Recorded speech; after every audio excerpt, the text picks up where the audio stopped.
my name is Daniella.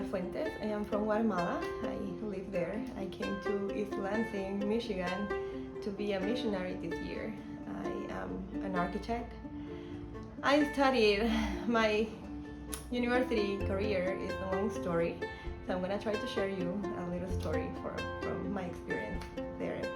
I had a lot of struggles. In my country there is no Adventist university, and so I went to a Catholic one at the beginning.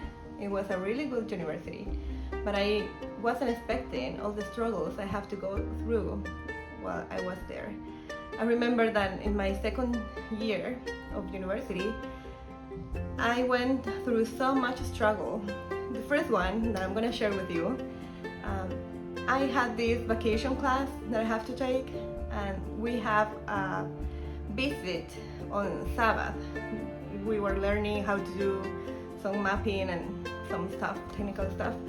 So I went to the architect and I told her, look, I am an Adventist of the Seventh Day.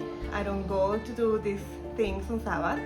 So if you tell me what you are going to teach, I can hire someone, a technician, to teach me, and so I can do that on another time and then give you the work you are asking for. And she just looked at me with a funny face and she was like, why can't you go? She couldn't understand why. And I said, well, I keep the Sabbath as the Bible says.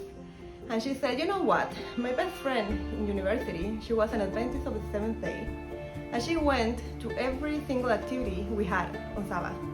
So if she could, why you can't? And I said, I'm really sorry for the testimony she gave to you, but I know what I believe in, and I don't go to activities on Sabbath aside from church, And she said, well, that's your problem. If you don't go, you lose your 5 points. In my country, we are graded on 100 points, and we win the class with 60 points. So she said, that's your problem. That was the beginning of my struggles in that university. I ended up talking to someone higher than her in the university in my architectural class, and because one of my friends, she didn't went because on Friday, the Friday before that Sabbath, that Saturday, she had an accident and she broke her hand playing, with some friends. So she went on Monday and she said, I'm so sorry I couldn't go because I broke my hand. And she was like, oh, don't worry, honey, just do this work and that will be fine. And I was like, that's not fair because I told the truth. I was seeking and I gave her another solution so I could get that thing done. So I went higher and I expressed what had happened, and they said like, okay, we are gonna make an exception with you this time.